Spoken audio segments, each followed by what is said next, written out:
Maths foundation के physics के class में आप सभी का स्वागत है। मैं इरफान आलम आज आपको बताने वाला हूं Jharkhand council of education research and training द्वारा जारी क्लास 11 के सेकंड टर्मिनल एग्जामिनेशंस के मॉडल क्वेश्चंस पेपर का solution set 2।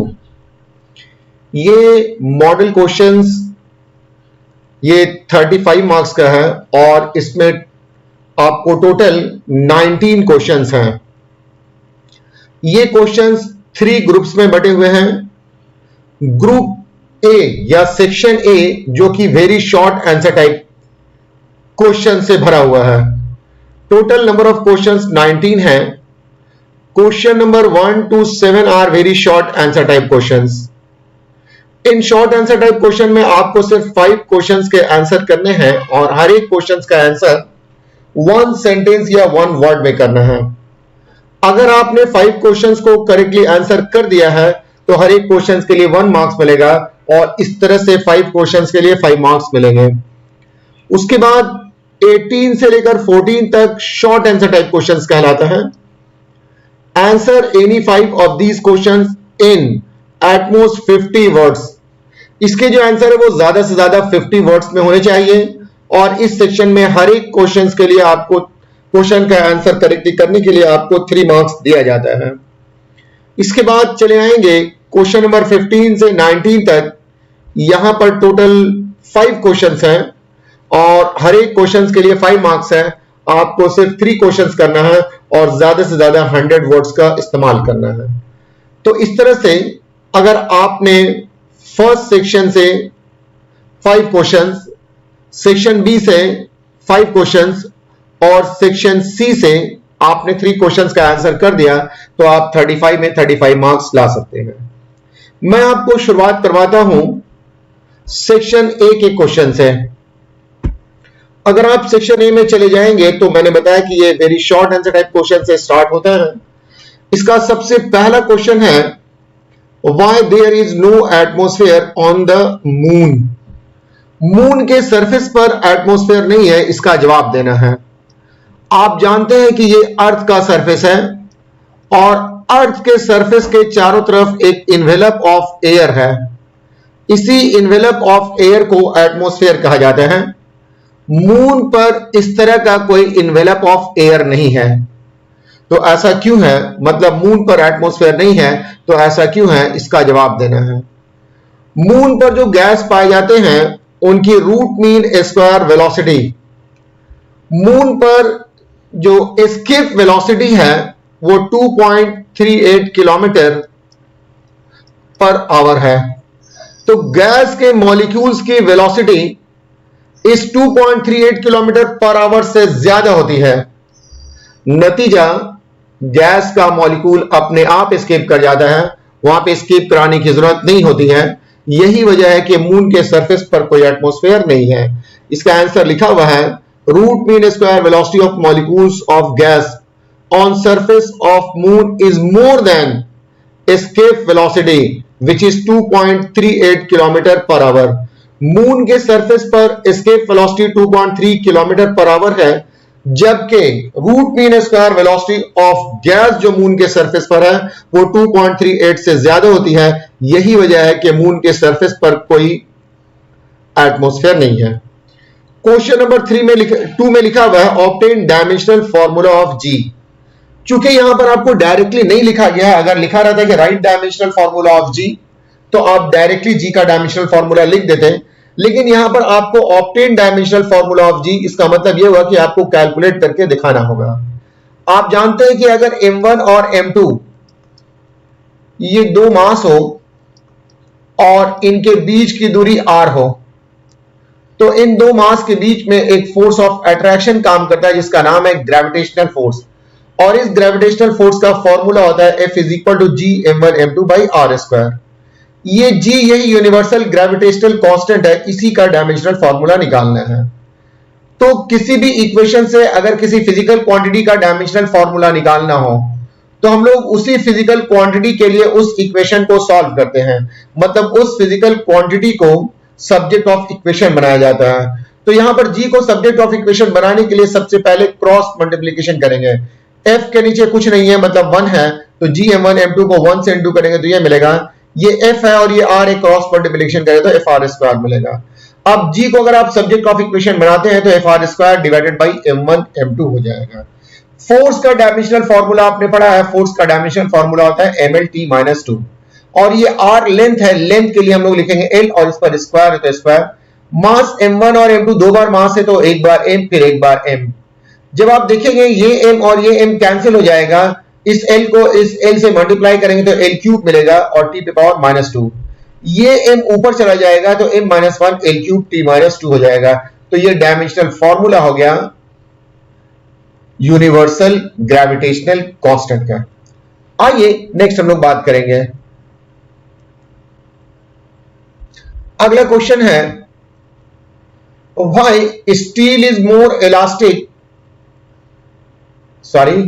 Which is more elastic, steel और रबर। ये बताना है कि स्टील ज्यादा इलास्टिक है या रबर। तो अगर आप यंग्स मॉडुलस मेजर करेंगे तो स्टील का यंग्स मॉडुलस ज्यादा होता है और जिसका यंग्स मॉडुलस ज्यादा होता है वो अधिक इलास्टिक होता है। तो steel is more elastic than rubber. This is because steel has large value of Young's modulus of elasticity in comparison to that of rubber. In comparison to that of rubber.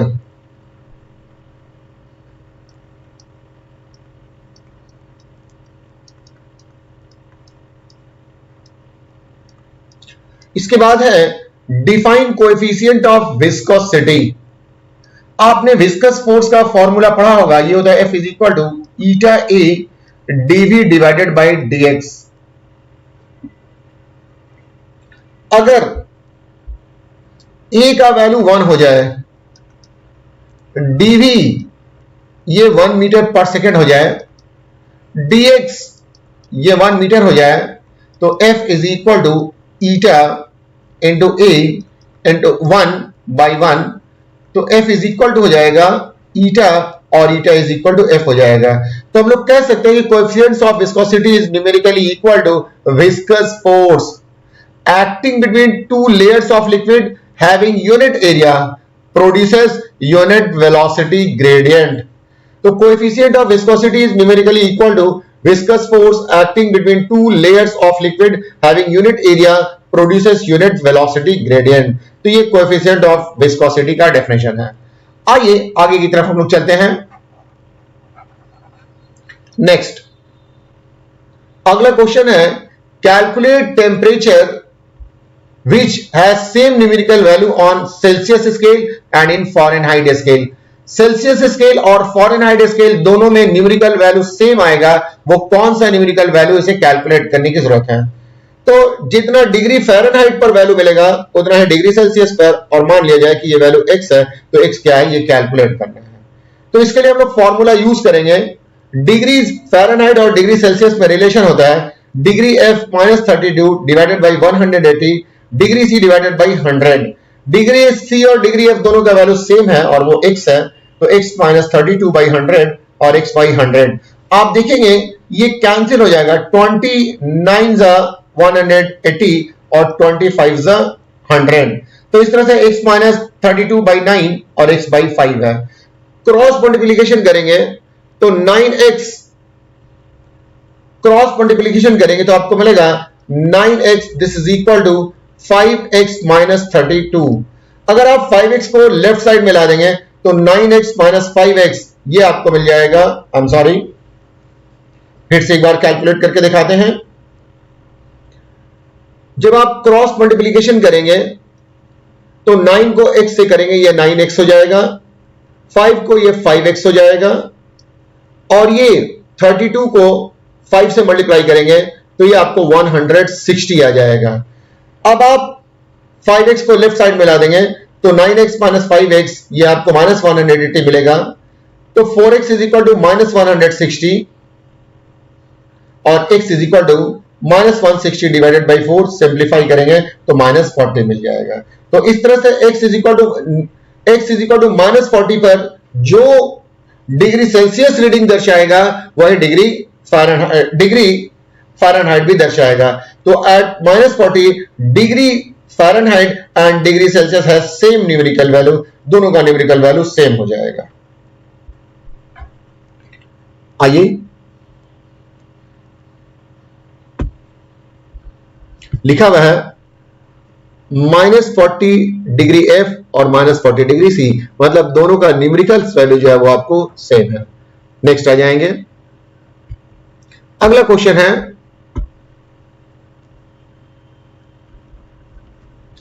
What is phase difference between velocity and displacement of particle executing simple harmonic motion. जब कोई particle simple harmonic motion execute करता है तो उसके velocity और displacement का जो phase difference होता है वो π/2 रेडियन होता है। मतलब दोनों सेम फेज में नहीं होता है, मतलब दोनों का इंक्रीज या दोनों का फॉल साथ साथ नहीं होता है, बल्कि दोनों के बीच में एक फेज डिफरेंस पाया जाता है जो π/2 का है। उसके बाद लिखा हुआ है right one difference between longitudinal wave and transverse wave. Wave medium के पार्टिकल के वाइब्रेशन पर बेस्ड वेव्स दो तरह का होता है, एक को कहा जाता है लॉन्गिट्यूडनल वेव। लॉन्गिट्यूडनल वेव वैसे वेव को कहते हैं जिसमें पार्टिकल का वाइब्रेशन जिस डायरेक्शन में वेव ट्रेवल कर रहा है उसी के पैरेलल होता है। वेव इधर ट्रेवल कर रहा है, पार्टिकल मीडियम के पार्टिकल का वाइब्रेशन इसी के पैरेलल हो रहा है।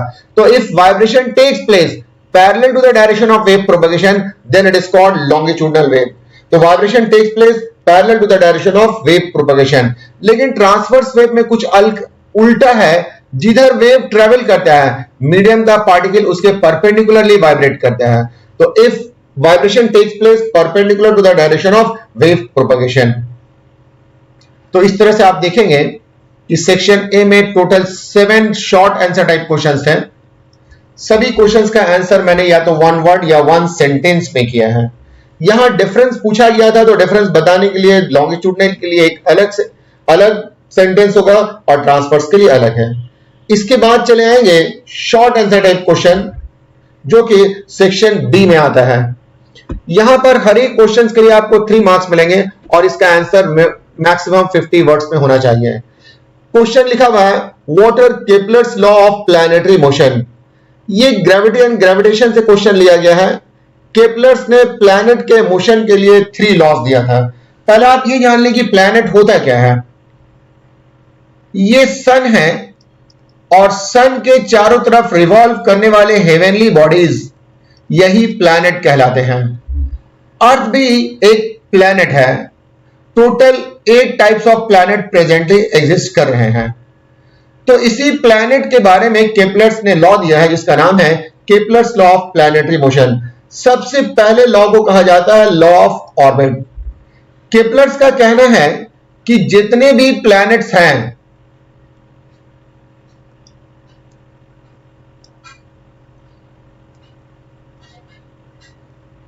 केपलर्स का कहना है कि जितने भी प्लैनेट्स हैं वो इसी तरह के इलिप्टिकल पाथ पर रिवॉल्व करते हैं।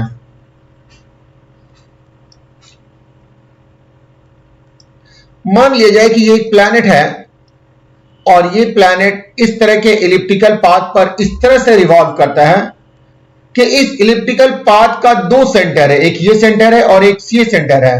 तो सन किसी एक सेंटर पर पाया जाता है। Every planet revolves around the sun in elliptical path with sun at any one of the 2 center of ellipse।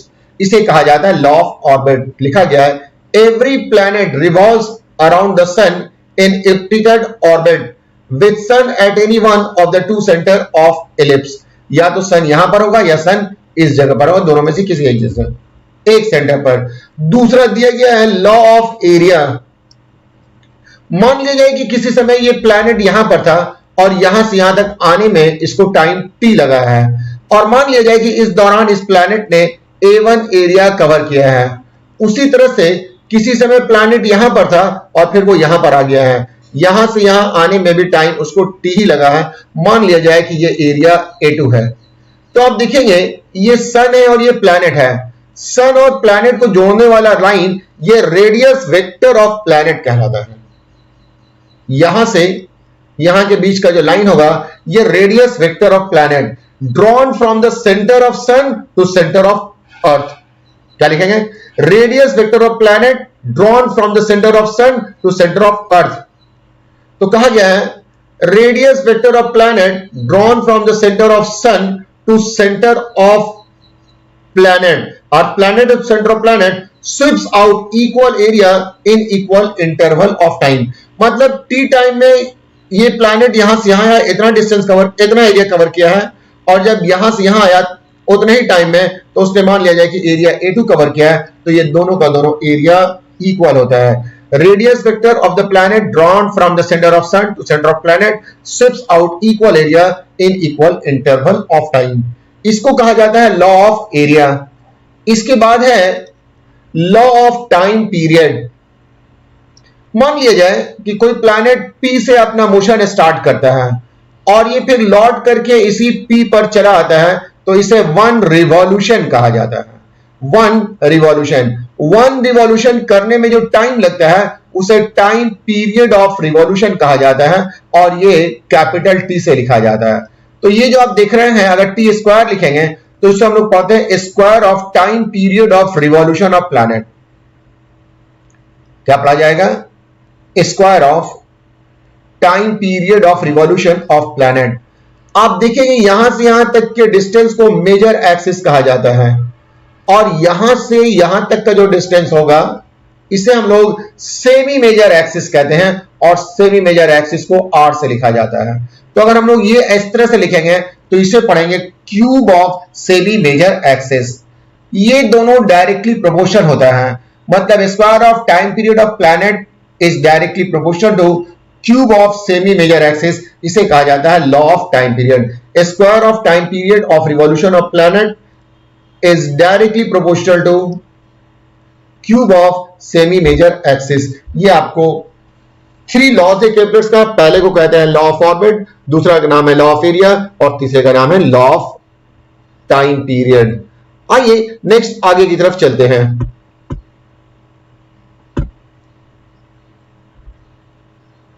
Question number 9 लिखा हुआ है डिफाइन स्ट्रेस।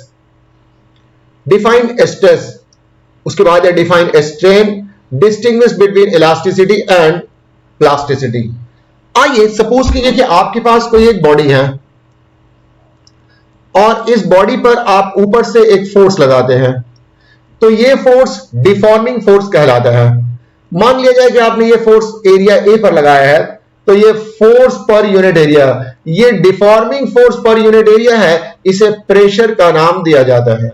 इस फोर्स के अगेंस्ट में अंदर से एक फोर्स डेवलप हो जाता है, जिसका मैग्नीट्यूड डिफॉर्मिंग फोर्स के मैग्नीट्यूड के बराबर हो जाता है। तो इस फोर्स का नाम है रेस्टोरिंग फोर्स। अब इस रेस्टोरिंग फोर्स को आप एरिया से डिवाइड कर देंगे तो इसे पाते हैं restoring force per unit area against deforming force. Restoring force per unit area against deforming force, इसी को कहा जाता है स्ट्रेस। डिफाइन कर दिया गया है। Restoring force per unit area against deforming force is called stress. तो ये था स्ट्रेस। इसके बाद फिर क्वेश्चन पूछा गया है स्ट्रेन को बताइए। तो सपोज कीजिए कि आपके पास ये एक सीलिंग है, और इस सीलिंग से आपने एक वायर को लटका दिया है। मान लिया जाए कि इस वायर का इनिशियल लेंथ कैपिटल L है। जब आप इसमें डिफॉर्मिंग फोर्स लगाएंगे तो इसका लेंथ इंक्रीज कर जाएगा।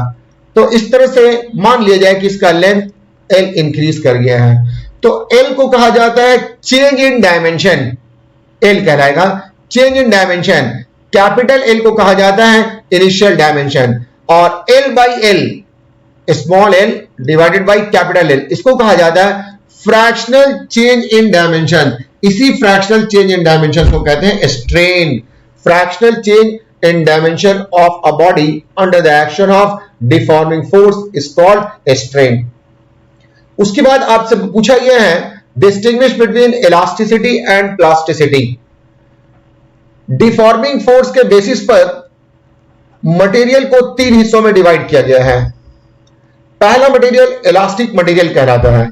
ये ऐसा मटेरियल है जिस पे जब आप डिफॉर्मिंग फोर्स अप्लाई करेंगे तो इसका शेप एंड साइज चेंज हो जाएगा, लेकिन जब डिफॉर्मिंग फोर्स को हटा लेंगे तो ये अपना original shape and size completely regain कर लेगा। ऐसे मटेरियल को कहा जाता है plastic material, sorry elastic material, और इस प्रॉपर्टी को कहा जाता है elasticity. The property of a material due to which it opposes deforming force applied on it and it regains its original shape and size completely when deforming force is removed is called elasticity। अगर deforming force हटा लेने के बाद material अपना initial shape regain नहीं कर सकता है तो ऐसे मटेरियल को कहा जाता है प्लास्टिक मटेरियल, और ये प्रॉपर्टी कहलाती है plasticity. The property of a material due to which it opposes deforming force applied on it but it cannot regain its original shape completely even deforming force is completely removed is called plasticity। Elasticity के example में आपको steel wire है, जबकि plasticity के example में आपको clay है, mud है, ये सारी चीजें हैं, ये प्लास्टिक मटेरियल कहलाती हैं। और ये मटेरियल जो प्रॉपर्टी शो करती है वो कहलाती है प्लास्टिसिटी। आइए नेक्स्ट है क्वेश्चन नंबर 10। क्वेश्चन नंबर 10 में what is Stokes law? Derive Stokes law by dimensional analysis method. Stokes का एक लॉ है और वो लॉ को हम लोगों को डिराइव करना है डायमेंशनल एनालिसिस से। आइए ये स्टोक्स लॉ होता क्या है इसको समझते हैं। सपोज कीजिए कि आपके पास ये एक ग्लास बीकर है और इस ग्लास बीकर में आपने कोई लिक्विड फिलअप कर दिया है। जब आप इस लिक्विड के अंदर एक स्फेरिकल बॉडी को ड्रॉप करते हैं तो ये स्फेरिकल बॉडी नीचे की तरफ मूव करती जाती है। स्फेरिकल बॉडी के सरफेस और ये लिक्विड इसके बीच में एक फोर्स लगता है जो इसके वेलोसिटी का ऑपोज करता है, और ये फोर्स वेलोसिटी के ऑपोजिट डायरेक्शन में होता है। इस फोर्स को कहा जाता है विस्कस फोर्स। इस नीचे जो बॉडी आ रही है वो अपने वेट mg की वजह से आ रही है, और ये जो विस्कस फोर्स है वो इसकी वेलोसिटी को लगातार डिक्रीज करता है। एक समय ऐसा आता है कि अपवर्ड फोर्स और डाउनवर्ड फोर्स इक्वल हो जाते हैं। जब अपवर्ड फोर्स और डाउनवर्ड फोर्स इक्वल हो जाते हैं तो ये बॉडी एक कांस्टेंट वेलोसिटी से फॉल करती है। इस वेलोसिटी को कहा जाता है टर्मिनल वेलोसिटी। स्टोक्स ने इसी टर्मिनल वेलोसिटी और विस्कस फोर्स के बीच में एक लॉ दिया है जिस लॉ का नाम है स्टोक्स लॉ। इसका कहना है if a spherical body of radius r falling in a liquid of coefficient of viscosity eta with terminal velocity v, then viscous force acting on liquid is given viscous force acting on body is given as F is equal to 6 pi eta rv। F is equal to 6 pi, ये mistake हो गया है, ये rv हो जाएगा। इसी equation का नाम है स्टोक्स इक्वेशन। फिर से समझ लें, अगर कोई स्फेरिकल बॉडी को किसी लिक्विड में फॉल कर रही है तो उस बॉडी पर ऊपर की तरफ विस्कस फोर्स काम करता है और नीचे की तरफ वेट mg। इसके अलावा ऊपर की तरफ एक और फोर्स काम करता है जिसका नाम है फोर्स ऑफ बॉयंसी। जब अपवर्ड फोर्स और डाउनवर्ड फोर्स बराबर हो जाता है तो ये बॉडी नीचे की तरफ कांस्टेंट वेलोसिटी से फॉल करती है। इस वेलोसिटी को कहा जाता है टर्मिनल वेलोसिटी। मान लिया जाए कि ये जो आपने स्फेरिकल बॉडी लिया है इसका रेडियस r है और ये जो लिक्विड आप देख रहे हैं इसमें एक चिपचिपापन पाया जाता है जिसको कोएफिशिएंट ऑफ विस्कोसिटी कहा जाता है और ईटा से लिखा जाता है। स्टोक्स ने F, ईटा, R और V के बीच में एक रिलेशन दिया है जिसे हम लोग स्टोक्स लॉ कहते हैं। इसमें स्टोक्स का कहना है if A spherical body of radius r is falling in a liquid of coefficient of viscosity eta with terminal velocity v, then viscous force F acting on the liquid is given as F is equal to 6 pi eta rv। This equation is known as Stokes equation। आइए हम लोग next question की तरफ चलते हैं। ये था question number, इस क्वेश्चन में इस फॉर्मूला को हम लोगों को डिराइव करना है by using method of dimensions. तो आइए कैसे ये डिराइव होगा वो देखते हैं। ये आप देख रहे हैं, ये एक स्फेरिकल बॉडी है जो एक लिक्विड में नीचे की तरफ फॉल कर रही है। दिया हुआ है R radius of spherical body, V terminal velocity of body, इस बॉडी की टर्मिनल वेलोसिटी है v, ईटा कहलाता coefficient of viscosity of liquid, और f ये है विस्कस फोर्स। तो विस्कस फोर्स ये डायरेक्टली प्रोपोर्शनल होता है,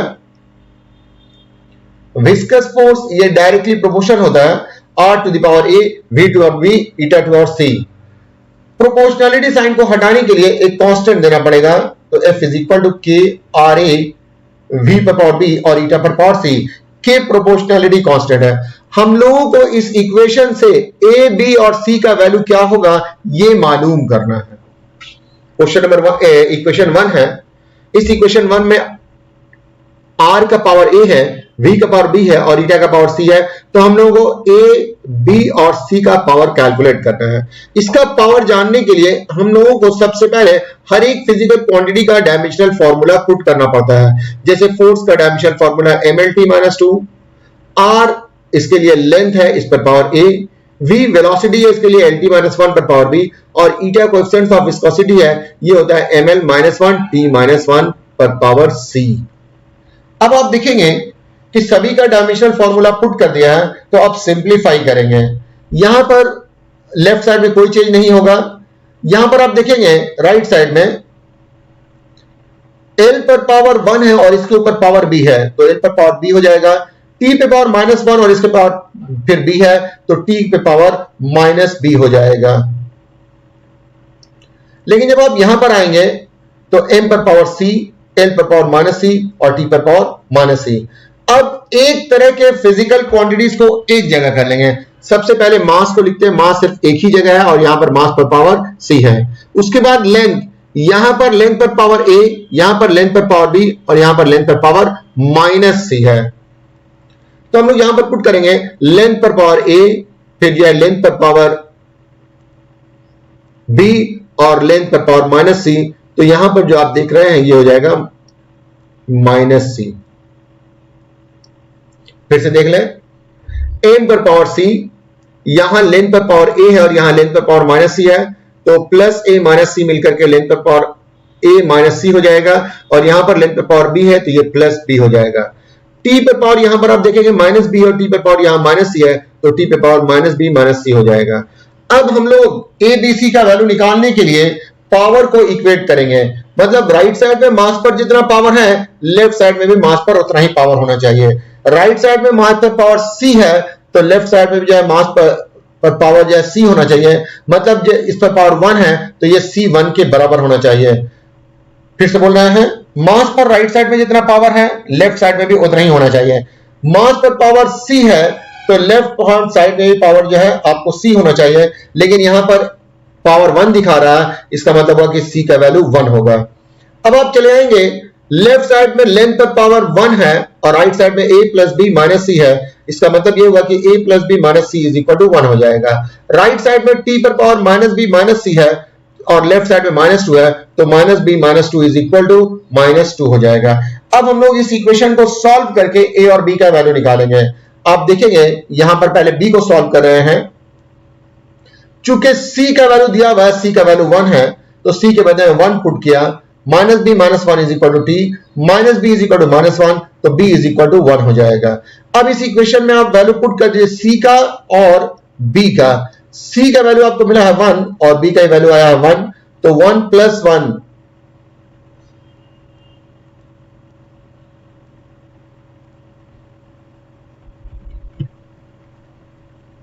आइए फिर से देखते हैं। यहां पर c का वैल्यू 1 आया है और b का वैल्यू 1 आया है, तो b और c के बदले 1 1 पुट कर देंगे तो a का वैल्यू 1 आ जाएगा। तो a का वैल्यू 1 हो गया, b का वैल्यू 1 हो गया और c का वैल्यू 1 हो गया।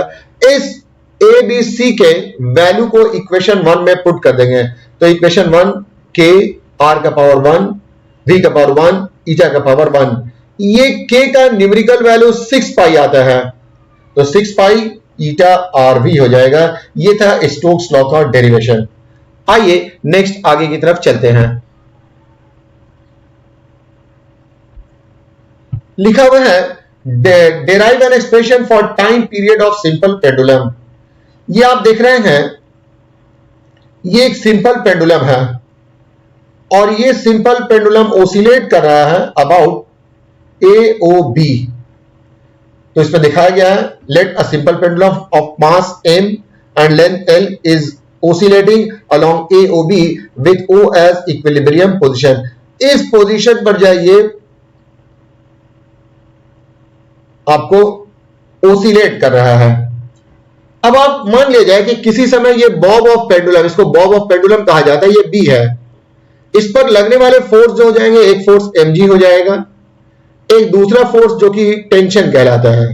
mg डाउनवर्ड्स काम करेगा और टेंशन bs के डायरेक्शन में काम करेगा।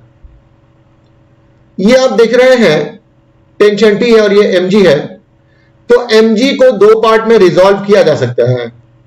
mg का एक पार्ट जो कि टेंशन के पैरेलल आ जाएगा, ये mg cos थीटा कहलाता है, और दूसरा एक पार्ट जो mg cos थीटा के परपेंडिकुलर आ जाएगा, इसे हम लोग mg sin थीटा कहते हैं। mg cos थीटा टेंशन को बैलेंस करता है और mg sin थीटा इस बॉब को मीन पोजीशन की तरफ लाता है। तो आप देख लेंगे mg weight of Bob acting downwards, T tension in the thread acting around ds। mg can be resolved into two components, mg cos theta balances tension T और दूसरा है mg sin theta brings the bob towards mean position।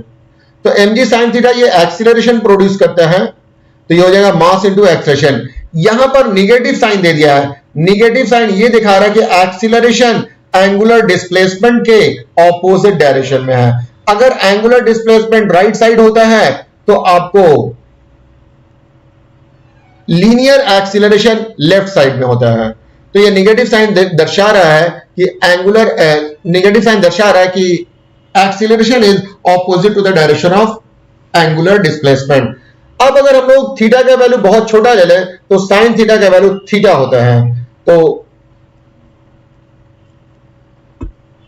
आइए थोड़ा और चलते हैं। इस equation में देखेंगे कि लेफ्ट साइड m है और राइट साइड m है, mm कैंसिल हो जाएगा, तो g sin theta is equal to minus a, तो a is equal to minus g sin theta हो जाएगा। अगर थीटा बहुत स्मॉल हो तो sin थीटा के बदले थीटा लिखा जा सकता है, तो a is equal to minus g theta if theta is small.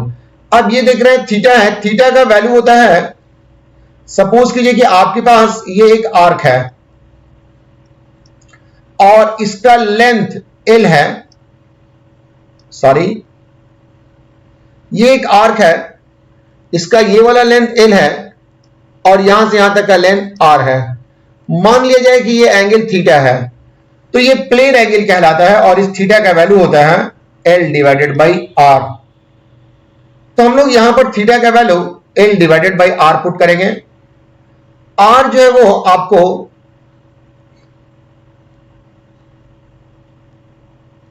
यहां पर आप देखेंगे आर्क लेंथ का वैल्यू ये x होगा और रेडियस का वैल्यू l हो जाएगा। एक बार फिर से हम आपको डायग्राम दिखाते हैं।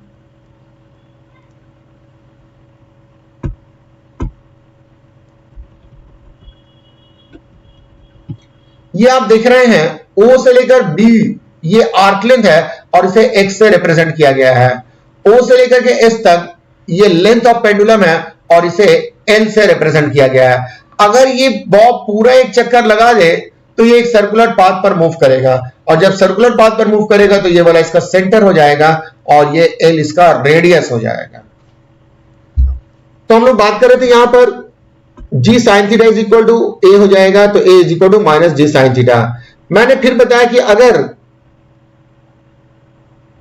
अगर थीटा का वैल्यू बहुत कम हो तो sin थीटा के बदले में माइनस g थीटा लिखा जा सकता है और थीटा के लिए आप लिखेंगे arc length divided by radius. Arc length का वैल्यू आपको मिला है x और रेडियस है l, तो ये g minus G into X by L आ जाएगा। g और l को एक साथ ले लेंगे तो minus G by L this is into X हो जाएगा। यहां ये बता रहा है कि ये a डायरेक्टली प्रोपोर्शनल होगा माइनस एक्स के। एक गिवन प्लेस पे g का value constant length of pendulum constant, इसका मतलब कि ए डिपेंड करेगा एक्स पर और ये ए डायरेक्टली प्रोपोर्शनल होगा एक्स के विथ नेगेटिव साइन, मतलब एक्स का वैल्यू जितना ज्यादा होगा एक्सीलरेशन का वैल्यू उतना ही कम आएगा। आइए नेक्स्ट आते हैं अगला क्वेश्चन। अगला क्वेश्चन नहीं है, इसी का पार्ट है। हमने अभी आपको देख रहे हैं सिंपल पेंडुलम में एक्सीलरेशन का फॉर्मूला निकाला और एक्सीलरेशन इज इक्वल टू आया है -g/l into X. Simple harmonic motion में एक्सेलरेशन का फॉर्मूला होता है a is equal to omega square X. तो आप देखेंगे दो तरह का हो गया, a का value minus omega square x 2 में हुआ और a का वैल्यू -gl इंटू एक्स ये 1 में हुआ। अब आप दोनों को इक्वेट कर दें तो equating 1 and 2 minus omega square X is equal to -g/l into X. X और एक्स दोनों साइड में ये कैंसिल हो जाएगा तो ओमेगा स्क्वायर आपको मिलेगा, ओमेगा स्क्वायर -g/l हो जाएगा और जब आप यहां से स्क्वायर हटाएंगे तो ये आपको ओमेगा स्क्वायर g/l, जब आप स्क्वायर हटाएंगे तो ये आ जाएगा g/l under root, I am sorry एक स्टेप और कर लेते हैं, ये omega square is equal to g/l, तो ओमेगा इज इक्वल टू हो जाएगा अंडर रूट g/l।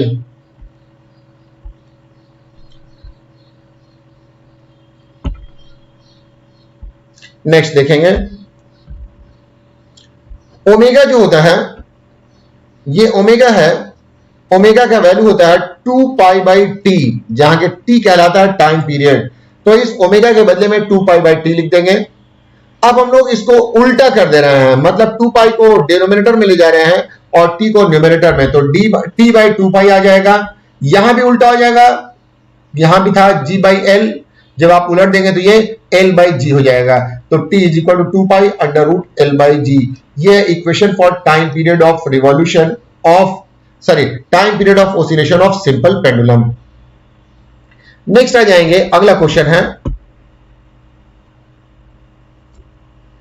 अगला क्वेश्चन में पूछा गया है कि why Cp is greater than Cv, prove that Cp minus Cv is equal to R for an ideal gas. आप देखेंगे, मान लिया जाए कि आपके पास ये एक सिलेंडर है और इस सिलेंडर में एक पिस्टन लगा हुआ है। जब आप इसको हीट एनर्जी देते हैं तो इसका प्रेशर, इसका टेम्परेचर भी राइज करता है और इसका वॉल्यूम भी राइज करता है। मान लिया जाए कि इस केस में आपने जब हीट एनर्जी दिया है तो इसका प्रेशर भी राइज किया है, इसका वॉल्यूम भी राइज किया और टेम्परेचर भी राइज किया है। इसमें प्रेशर को कांस्टेंट रखा गया है, तो ये पिस्टन यहां से यहां चला गया है। तो ये था कांस्टेंट प्रेशर पर। अब आप चले आएंगे, यहां पर हम लोग एक दूसरा केस ले रहे हैं और इस केस में क्या है कि गैस को लिया गया है लेकिन वॉल्यूम को चेंज होने नहीं दिया गया है, वॉल्यूम कांस्टेंट है। तो पहले वाले केस में आप देखेंगे कि गैस का टेम्परेचर इंक्रीज किया है और साथ ही साथ वॉल्यूम भी इंक्रीज किया है। सेकेंड वाले केस में सिर्फ टेम्परेचर इंक्रीज करता है, वॉल्यूम इंक्रीज नहीं करता है। तो इस केस में ज्यादा हीट चाहिए और इस केस में कम हीट चाहिए। यह है स्पेसिफिक हीट कैपेसिटी एट, यह है molar specific heat capacity eight constant pressure और यहां पर है molar specific heat capacity eight constant volume. तो 1 मोल गैस का टेम्परेचर 1 डिग्री सेल्सियस से राइज करने के लिए इस केस में ज्यादा हीट चाहिए और इसमें कम, इसीलिए कहा गया है कि Cp is always greater than Cv। देखिए इसका आंसर लिख दिया गया है, Cp is greater than Cv. This is because at constant volume, entire heat is used in increasing the internal energy of the gas. But in case of constant pressure, heat energy is used in increasing internal energy of the gas as well as doing work done by the gas. जब constant pressure होगा तो heat energy use होगी internal energy को rise करने में और work done में भी, इसलिए Cp Cv से ज्यादा होता है। अब हम लोग को दिखाना है कि Cp माइनस Cv का जो डिफरेंस है ये R के बराबर होता है, R कहलाता है गैस कांस्टेंट। तो आइए करके देखते हैं।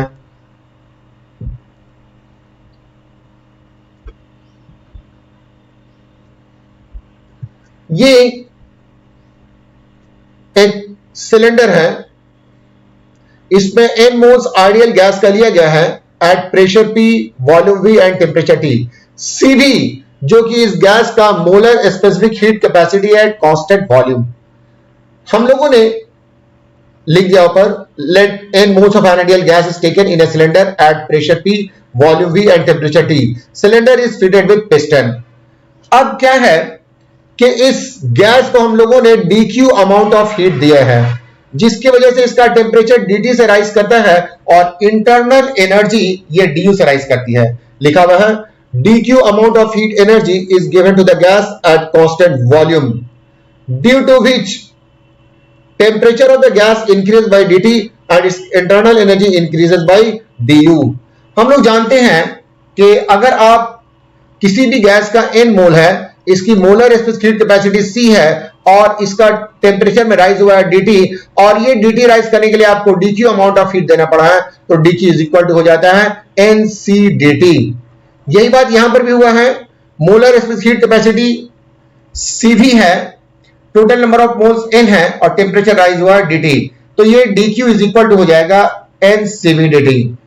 cv molar specific heat capacity of gas at constant volume. ये dw है, आप देखेंगे dw का फॉर्मूला होता है pdv।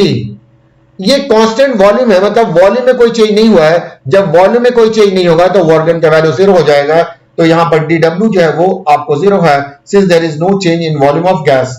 अब आप देखेंगे फर्स्ट लॉ ऑफ थर्मोडायनेमिक्स कहता है dq is equal to du plus dw। तो अब आप यहां पर सभी वैल्यू को पुट कर दें, dq का वैल्यू है ncv dt, du का du है और dw का 0 है, तो du is equal to ncv dt हो गया। ये आपको इक्वेशन 1 है। अब हम लोग केस 2 पर आते हैं। केस 1 में हम लोगों ने गैस के वॉल्यूम को कांस्टेंट रखा था,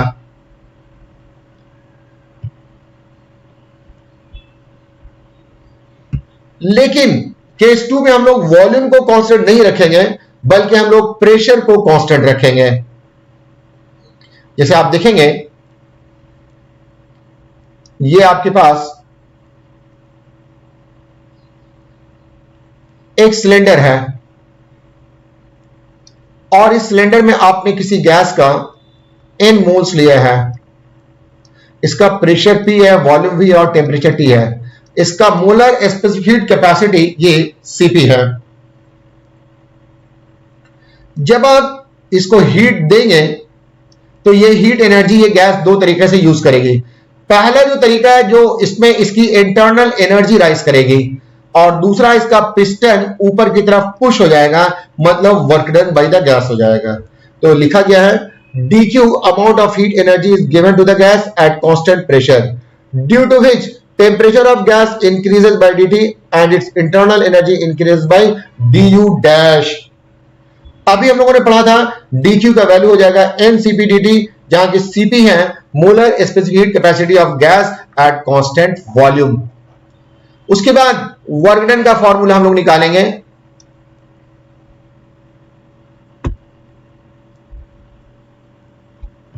cp is molar, also dw dash मान लिया जाए कि यह dw डैश ये वर्क डन है। तो using first law of thermodynamics ये dw डैश आपको मिल जाएगा pdv। First law of thermodynamics कहता है dq dash equal to du dash plus dw। dq dash का वैल्यू आया है ncp dt, ये du डैश है और ये pdv है। तो du डैश को सब्जेक्ट ऑफ इक्वेशन बनाएंगे तो ncp dt माइनस pdv हो जाएगा। ये इक्वेशन 2 है। चूंकि दोनों केसेस में, केस 1 और केस 2 दोनों में इंक्रीज इन टेम्परेचर सेम है। केस 1 में भी टेम्परेचर dt से राइज किया था और केस 2 में भी टेम्परेचर dt से राइज कर रहा है, तो इसलिए दोनों की increase in internal energy equal हो जाएगी, क्योंकि इंटरनल एनर्जी डिपेंड करता है सिर्फ और सिर्फ टेम्परेचर ऑफ गैस पर। अब आप वैल्यू पुट कर दें, du का वैल्यू था ncv dt, du dash to nRT। फिर से देखें, एक इक्वेशन ऑफ स्टेट है जो कि होता है pv is equal to nRT। इस इक्वेशन को टेम्परेचर के रेस्पेक्ट में डिफरेंशिएट कर दीजिए, टेम्परेचर के रेस्पेक्ट में डिफरेंशिएट कर देंगे, तो pv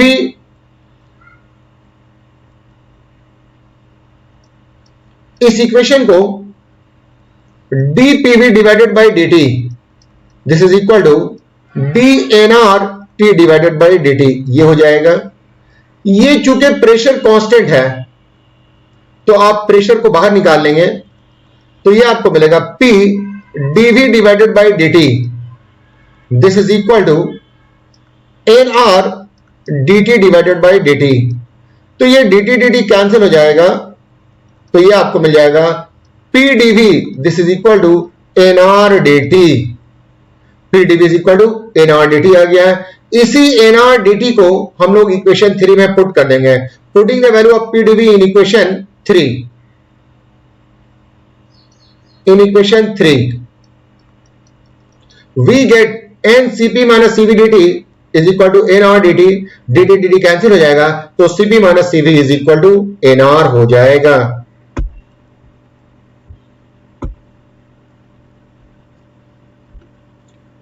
इसके बाद आ जाएंगे, नेक्स्ट है state and explain first law of thermodynamics, discuss its use in isothermal and adiabatic process।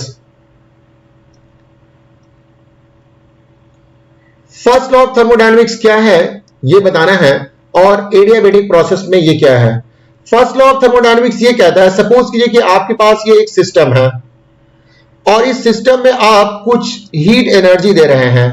मान लिया जाए कि आपने 10 जूल हीट दिया है तो ये हीट दो तरह से यूज होता है। सपोज कीजिए कि 6 जूल हीट यूज हो गया है इसके इंटरनल एनर्जी को राइज करने में, तो बचा हुआ जो 4 जूल एनर्जी है वो वर्क डन बाई गैस कर देगा।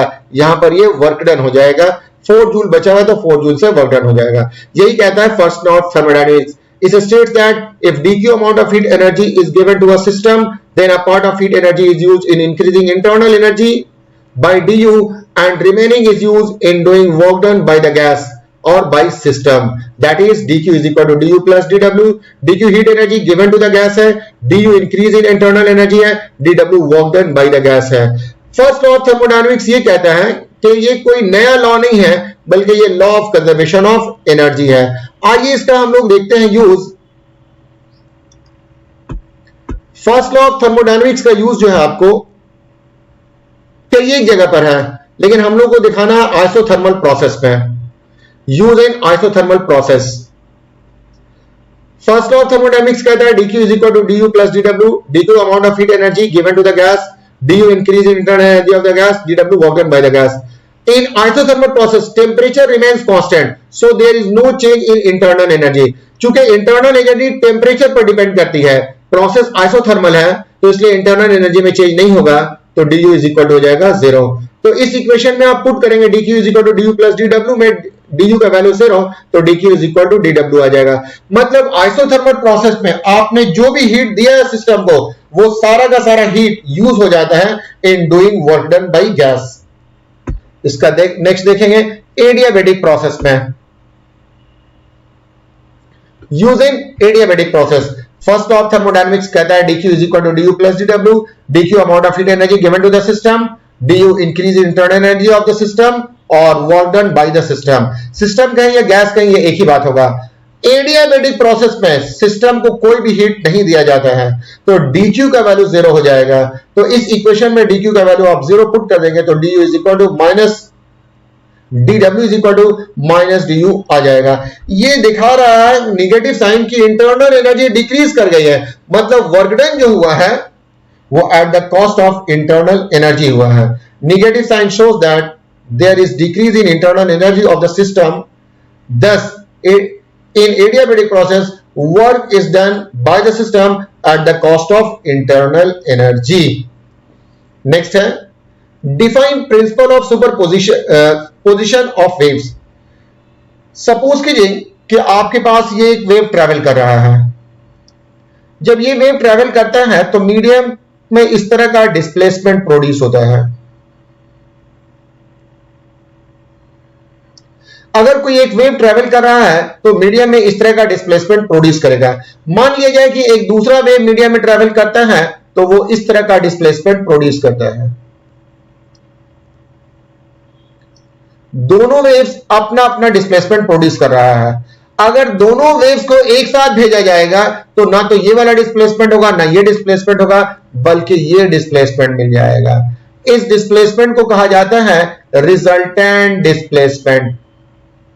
तो प्रिंसिपल ऑफ सुपरपोजिशन ये कहता है कि अगर किसी मीडियम में दो या अधिक वेव एक साथ ट्रेवल करते हो तो हर वेव अपना अपना डिस्प्लेसमेंट प्रोड्यूस करता है, लेकिन जो रिजल्टेंट डिस्प्लेसमेंट है वो सारे के सारे डिस्प्लेसमेंट का वेक्टर सम हो जाता है। तो यही है principle of superposition states that if two or more waves travel in a medium simultaneously, then each wave produces its own displacement, but resultant displacement at a point is vector sum of all the individual displacement। इसे अगर हम लोग mathematics के जरिए दिखाना चाहेंगे तो ये मैथमेटिक्स के जरिए ये हो जाएगा y is equal to y1 plus y2 plus dot dot dot up to yn।